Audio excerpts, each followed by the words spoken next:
Hey, what's going on? It's Adam here, and today I want to share with you the 5 mistakes that I made on my way to my first $1 million. So, mistake number 1 is the hamster wheel effect. So many of you entrepreneurs can relate to this. The hamster wheel effect is when you're generating the lead, making the sale, helping the client, your customer support. You're doing everything and you're on this hamster wheel, and it's like you get to a point where you can't grow your business anymore. And I had a mentor tell me, she says, Adam, you know why you can't get past 6 figures?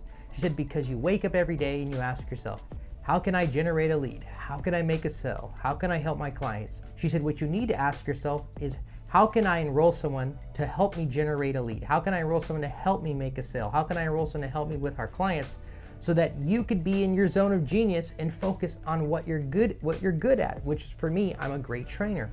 So what ended up happening is I began to switch my mindset. And so I started to think, who can help me? So I started to build team, but then you have those roadblocks. Well, I can't afford team. What is it gonna be like to hire somebody? I don't have money for that, right? So you have those limiting blocks on hiring. So then my mentor told me, she says, you know what? She's like, if you hire somebody really good, she's like, they will help you multiply your investment.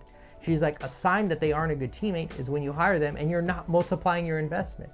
So then I started to say, okay, who do I want to invest in? And I began to interview people who had skill sets I didn't, and I began building team. And so the very thing I was afraid of, which was more responsibility and more delegation and trusting the process in other people's hands, was the very thing that ended up setting me free and lifting the lid off of the growth in our business. So the second mistake is doing a lot of free work. So a lot of times when you have a service-based business, they ask you this question. They go, can you just help me, with my videos? Can you just help me just write these extra email sequences? Can you just remake my page because I don't really like it a lot? Or whatever the request may be. And in my early years, I didn't know how to set boundaries. And so I would always say, sure, of course, because you want that customer to have a great experience. But those of you who are in a service-based business know if you give a client an inch, they take a mile, and they get used to that free work. And then when you don't do that free work anymore, they get upset and they go, hey, I don't like the service anymore. You used to do these things and now you're not. And then they feel like they're getting cheated when it was never in their agreement in the first place. You are something else. You know that? You are something else. How many of you service entrepreneurs can relate to that? What we had to start doing is setting client boundaries. And part of that client boundaries is being able to learn to say no. No. So what was really great is because then the client was clear on what we did and what we didn't do, and that actually made the working relationships easier. So we began to clarify more in our agreements. Here's what we do, here's what we don't do.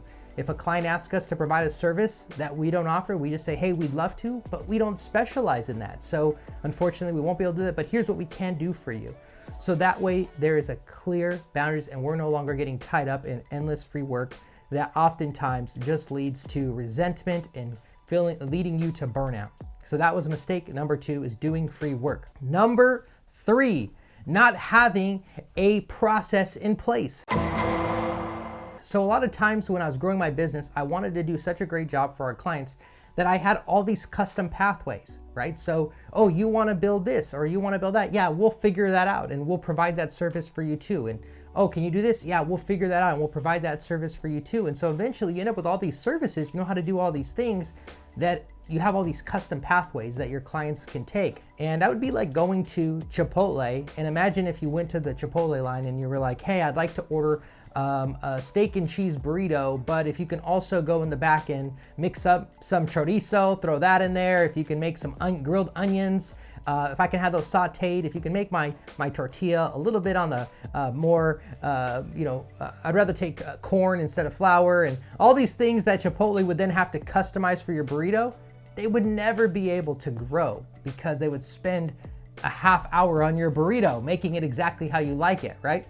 So how could we as a team systematize our creativity? Because there's so many moving parts when we're running ads and building funnels and setting up automations. There's all these different products and business models.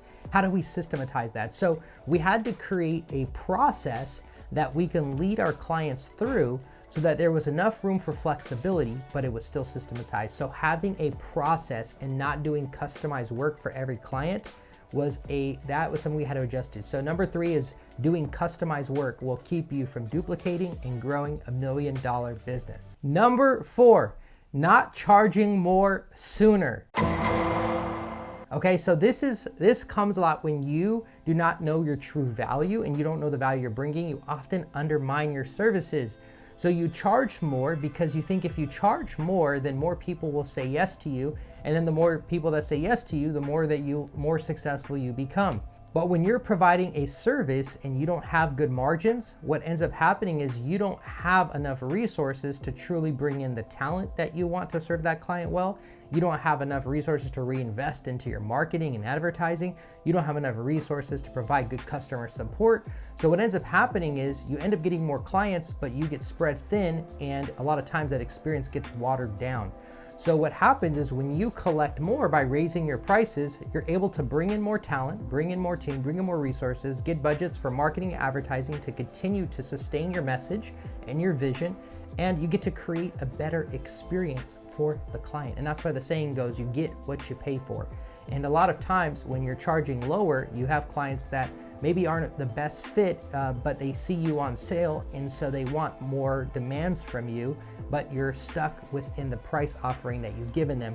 So what happens when you raise those prices, you attract a more serious clientele oftentimes, and the more you charge doesn't necessarily mean that there's more work.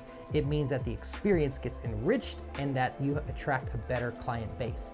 So that has been amazing. As we raised our prices, we attracted more dream clients that are serious about their work, they take it serious, and they also respect our process and systems and team, and we're able to put more resources into helping them have a better experience. So charge more sooner and watch the resources create a better experience internally. It is the way to go if you're undercharging in your services. Number 5, not hiring talent that aligned with our values.